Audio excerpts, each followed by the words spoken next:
Bom, eu preciso falar de mais um desenvolvimento importante, e isto é a criação do Estado Papal. Você pode ver isto aqui no centro da Itália. Na Idade Média Tardia houve uma grande briga dentro do mundo católico sobre quem pode ser o Papa. Em um certo momento houve um Papa e um antipapa, e mesmo num terceiro momento um Papa e um antipapa e um antipapa. Em certo momento você teve no mesmo tempo 3 papas na cristandade. E certos estados apoiam um papa e outros apoiam o antipapa, etc. E toda uma diplomacia na Europa, mas também brigas militares. E o Estado Papal, o que nós precisamos lembrar é que durante a época do Renascimento, os papas se comportam menos como líderes espirituais do que como príncipes políticos que tentam aumentar seu território, controlar melhor sua população, afastar o perigo de outras cidades italianas a partir de Roma. Roma, na Idade Média, foi uma pequena cidade, campo de ruínas do Império Romano, mas com uma população de algumas milhares apenas. Mas no Renascimento, os papas, em particular no século XVI, os papas vão aumentar e embelezar Roma, e então também se tornam líderes artísticos e políticos e filosóficos do Renascimento. Aqui você pode ver num quadro de Tiziano, se não me engano, um dos papas do Renascimento com seus conselheiros. Para dar um exemplo, isto é provavelmente o exemplo mais terrível da história do catolicismo, é um papa que se chamava Alessandro Borgia. Então ele tenta estabelecer um tipo de dinastia papal. Este papa teve um filho e uma filha, que hoje é menos costumeiro para papas. E o filho é Cesare Borgia, sobre Lucrezia Borgia e de poucos detalhes, mas Cesare Borgia foi um político extremamente ambicioso, e ele que quis unificar toda a Itália, por traições, truques, conquistas. Bom, é toda uma epopeia que eventualmente ele perde a vida. Maquiavel estava assim, aplaudindo ele, esperava que Cesare Borgia conseguisse unificar a Itália, mas não deu certo. Mas você pode bem entender o que isto faz. Então, se conseguisse, o Estado Papal teria sido o monarca da Itália, mas não deu certo. Fácil entender, imaginar como isto afeta a legitimidade de todo o papado. Sim? Então, tudo isto já é um tipo de crise espiritual que vai produzir, entre outras coisas, a reforma, e só com um atraso de décadas e décadas, uma limpeza interna da Igreja Católica que nós chamamos da Contra-Reforma, mas isto é para depois. Ok. Agora que nós temos, então, as ideias centrais, sobre Nápoles eu não falo, foi grande, mas é muito mais primitivo em termos, assim, das coisas que se desenvolvem ali, militares e diplomáticos, é importante, mas é menos original do que as outras cidades. Agora, algumas inovações que, então, por que nós falamos do Renascimento italiano? Em primeiro lugar, então, você tem o desenvolvimento em termos militares. Pois, então, na Itália, teve muitas guerras internas, pelo menos até esta época da Paz de Lodi. Depois tem 40 anos de paz, mas depois tem um novo ciclo de guerras provocadas pela invasão francesa, que vai produzir uma invasão espanhola, que vai produzir novas invasões, e as defesas que os vários grupos italianos fazem. Então, algumas coisas para entender. Em primeiro lugar, os italianos desenvolvem na Idade Média uma identificação com sua cidade, que podemos então chamar de patriotismo local, que é quase um tipo de nacionalismo das cidades. E então eles se identificam, eles querem o bem da sua cidade, mas isto não quer dizer que eles são extremamente entusiastas para pessoalmente se fazer matar em nome da cidade, ou para o bem da cidade. Em outras palavras, o que a Itália falta, é algo que eu considero uma fraqueza muito simpática, é militarismo. Sim? Então, os grupos italianos vão logo experimentar com o jeito de fazer outros fazerem as batalhas para você. Então, se desenvolve este sistema dos mercenários que eu já indiquei também quando falando da nova monarquia na França e na Inglaterra, etc. E os mercenários, muitas vezes, aqui, aliás, para quem perguntou isto, são estes guardas do Papa, que são descendentes destes mercenários, mas no caso do Estado Papal, e que até hoje, então, tem uma função cerimonial no Vaticano, mas os costumes são renascimentais. Os mercenários, então, são muito usados nas guerras intra-italianas. E depois, como os outros europeus vão copiar todas as coisas eficientes que os italianos inventam, o mercenarismo vai determinar as brigas militares na Europa durante o século XVI, XVII, até um pouco do século XVIII. Gradativamente, os reis vão desenvolver exércitos nacionais permanentes, mas não é fácil e também um processo que leva muito tempo. Sim? Então, o primeiro ponto são estes mercenários. Segundo é que também a liderança das batalhas também muitas vezes é otorgado a uma figura externa. Sim? Então você tem na Itália da época cheia de aventureiros com alguma experiência militar, e eles fazem um contrato com uma cidade. Ok, se você me emprega, então eu quero X milhares de peças de ouro, e em contrapartida eu mobilizo 5.000 mercenários e eu vou derrotar seu vizinho. E o contrato se chama em italiano uma condotta. Aí que as figuras se chamam os condottieri.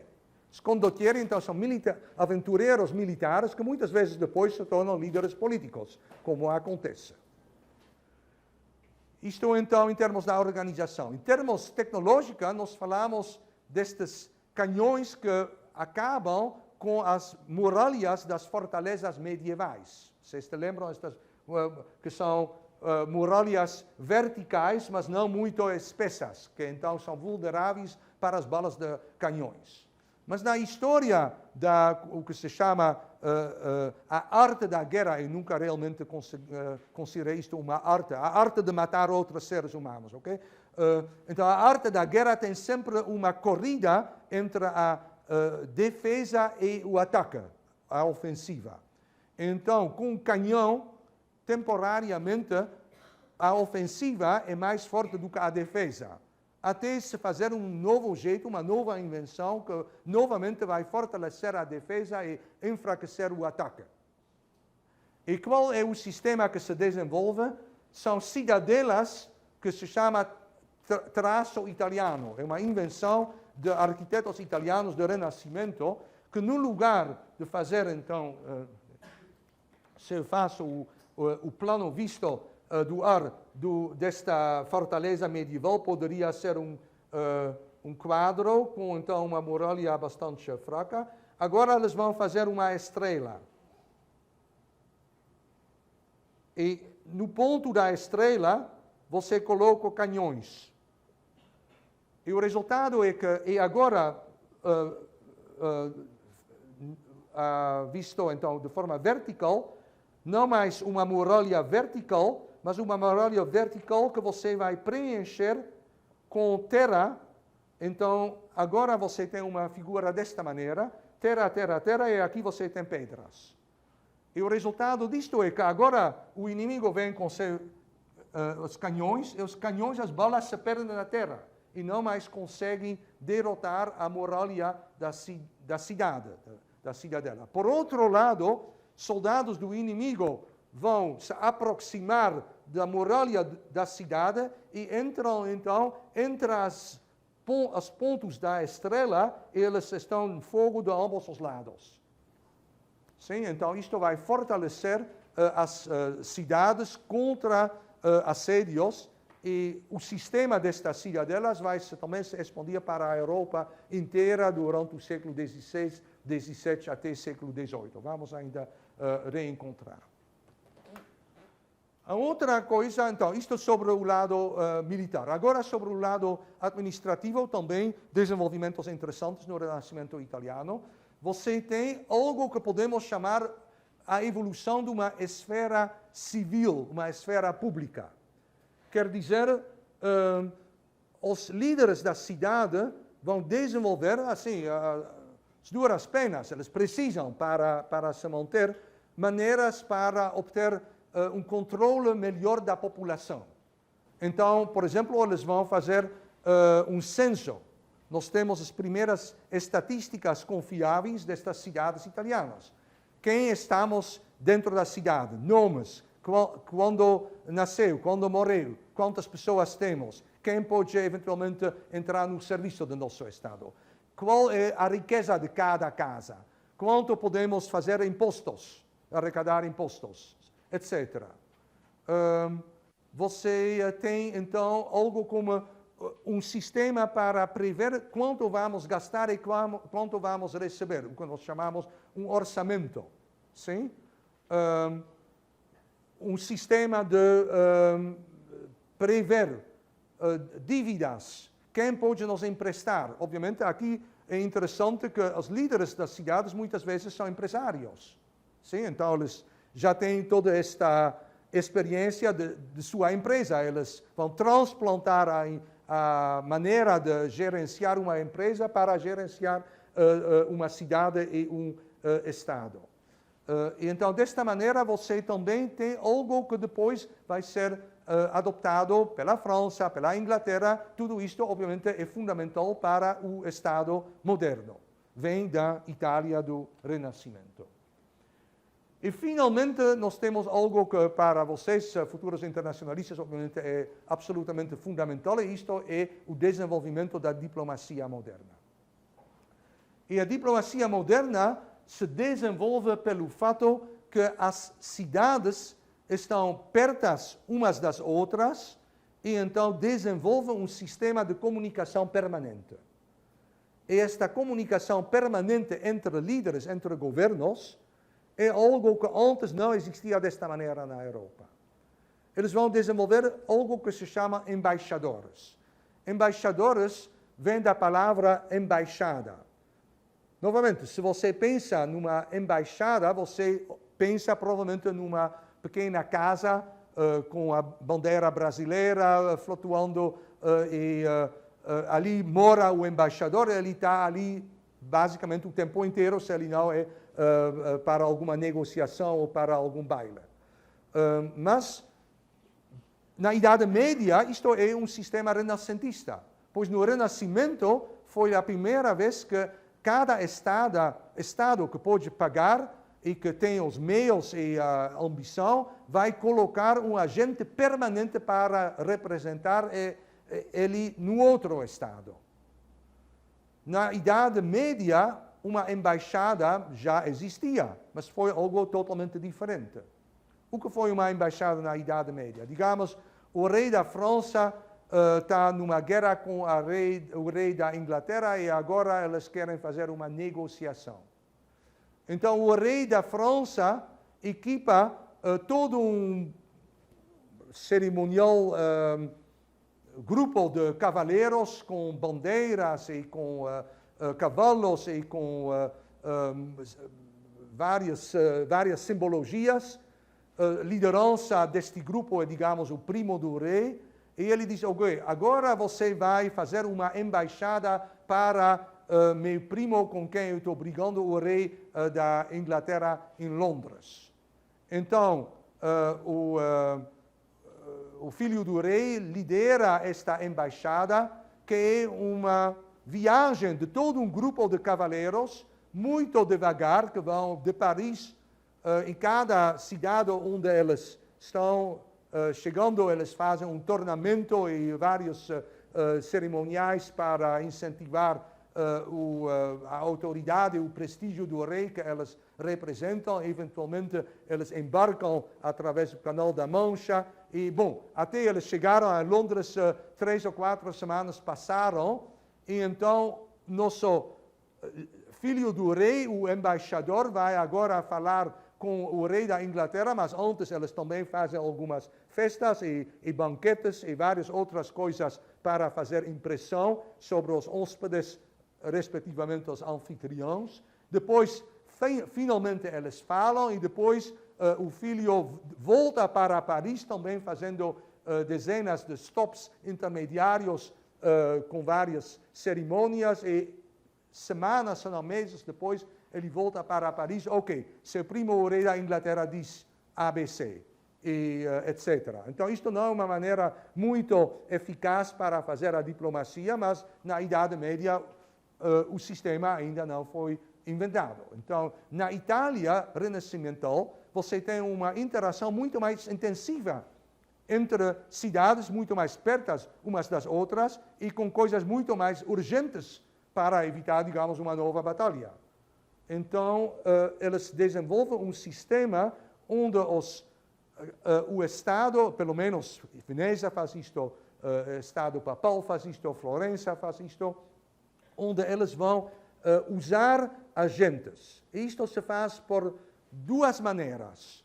Uma maneira que copia o sistema da empresa. Os Medici, por exemplo, têm business, elas têm negócios, não só em Veneza, em Gênova, em Nápoles, eles têm também negócios em Paris, em Viena, e em Bruges, e então eles têm já uma rede de agentes que são seus gerentes locais, que dão mensagens sobre, bom, o preço do trigo agora se desenvolveu desta maneira, o preço das espadas nesta outra cidade é tal e tal, a procura dos tecidos que vocês em casa em Florença produzem em Salamanca, onde eu estou, se desenvolve desta maneira, eles mandam todas estas mensagens para casa e então em Florença eles tomam as decisões econômicas necessárias. E você depois pode usar a mesma rede também para receber informações políticas, sim? E então, eventualmente, estes agentes podem se tornar plenipotenciários, e isto também é necessário devido à lentidão das comunicações, que você precisa dar uma ampla latitude para tomar decisões imediatas a seus representantes. E então, isto ainda mais intensivamente dentro da Península Italiana. Por outro lado, isto talvez ainda mais importante, é a própria Igreja Católica. Então, nós temos ainda o prestígio está afetado, sim? Nós discutimos como o papado é a Igreja de 1400 e 1500, já não mais é a Igreja de 1100, sim? Agora perdeu muito, mas ainda é um grande prêmio para obter.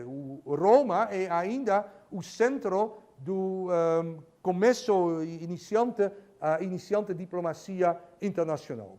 Pois, na Roma, todos os estados da Europa têm sua representação. Porque todos estes estados pertencem à cristandade e então precisam receber as investiduras de novo pessoal, precisam prestar honra ao Papa e várias outras cerimônias. E todos os estados da Europa estão também colocados numa linha de ordem de prestígio. Desta maneira, número 1 de todos os estados, quem seria? O imperador. Sim, pois o imperador, teoricamente, governa a todos. Ele seria o imperador de toda a cristandade, é o sagrado imperador do Sagrado Império Romano. Então, ele é número 1. Ele tem um concorrente que é número 2 e que acha que ele deveria ser número 1. A filha mais velha da igreja, como se diz, é a França, provavelmente por Clovis. Então, a França se considera o país mais católico da cristandade, então o representante da França é número 2. E depois você tem número 3, etc., até o mais baixo, mais desimportante de todos. E, aliás, algo que eu esqueci de dizer, mas é também importante. Outra, quando eu disse não não, os imperadores do Sagrado Império Romano gostariam muito, mas nunca conseguiram estabelecer um Estado forte, como assim aconteceu na França e na Espanha. Uma outra coisa, não só que eles não tiveram capital e não tiveram dinheiro e tudo mais, é que na França e na Espanha e na Inglaterra você tem uma dinastia. Quer dizer, quem vai ser o rei da França, depois da morte do rei da França, vai ser o filho do rei da França.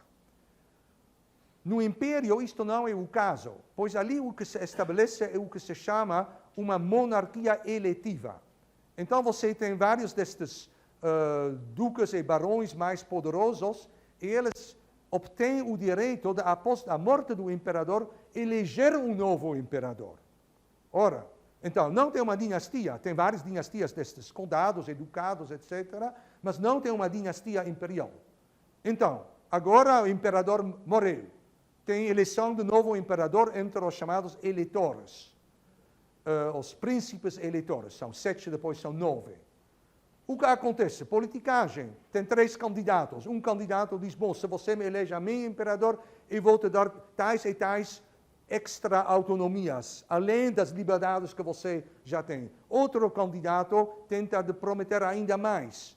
Terceiro candidato tenta de superar os primeiros 3 e quase promete independência àqueles condados e ducados, etc.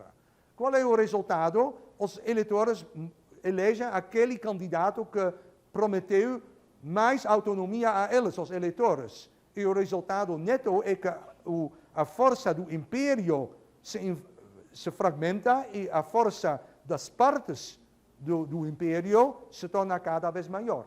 Sim? Então, isto também é algo para assim, lembrar porque no Sagrado Império Romano não se desenvolve um Estado verdadeiro. Ok. Então, você tem no Estado papal, em Roma, todos estes representantes. Estes representantes são submetidos a várias regras, onde o Papa geralmente decide. Por exemplo, o que quer dizer a primazia na ordem. Então, tem uma cerimônia e antes atravessa, digamos, a cerimônia da inauguração do novo Papa. E todos os representantes precisam testemunhar isto. Então, quem pode entrar primeiro dentro da porta do Vaticano, ainda não existia, do Palácio dos Papas de então? Ok, é ali. O segundo é o representante da França e depois da Espanha. E, aliás, na época, Portugal foi muito mais prestigioso e importante do que o rei da Inglaterra. As coisas mudam na história. E então, você pode ver, eles estão todos com espada e 2 no mesmo tempo querem entrar nesta porta um pouco não tão grande, e então você pode já visualizar a caricatura de 2 representantes que chocam um contra o outro e quase isto se torna um duelo. Então o Papa está também com muito trabalho para manter a ordem, o decoro, as regras de como os representantes, os futuros diplomatas, precisam se comportar. E muitas destas regras que continuam até hoje, então, também têm sua base na Roma. E o que depois, durante o Renascimento, um pouco depois, vai se desenvolver, é então que os representantes que estão em Roma, de todos os estados italianos e de todos os estados da cristandade europeia, e os representantes que vários estados, Veneza, Florença, etc., Milão, têm cada um agentes que representam eles permanentemente estacionados em cada um dos outros estados, vão se profissionalizar. Então, você vai ver se desenvolver com muita correspondência, tudo por escrito, obviamente, não tem imprensa, um sistema onde os diplomatas vão gradativamente se tornar uma profissão. Ainda não como hoje. Para começar, eles não recebem um salário. Isto não seria bom para vocês, mas as coisas mudaram, no entanto. Mas na época, então, em geral, para ser diplomata, então você precisa representar a glória e a grandeza do Estado que você representa. Então isto se acompanha em dar bailes e festas e outras coisas para impressionar. E quem vai pagar tudo isto? Quem já fez parties em sua casa sabe que custa, sim? Então são só nobres que podem fazer isto. Então, são nobres mais ou menos voluntários que da própria bolsa vão pagar isto. Então, lógico que também pessoas ricas e geralmente de nobreza podem ser diplomatas. E gradativamente, então, se desenvolvem outras regras sobre coisas mais substanciais do que somente festas e bailes e fazer quadros de você com seus amigos e visitantes, tudo para impressionar. Então, vai se desenvolver também um tipo, ok, agora vamos fazer um acordo entre esses dois estados. Então, vamos fazer um tratado. Como se faz um tratado?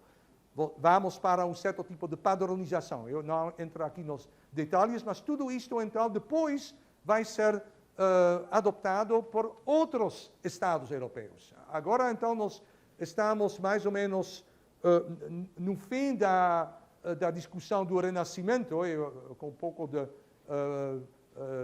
chance nós podemos também já introduzir o século XVI também.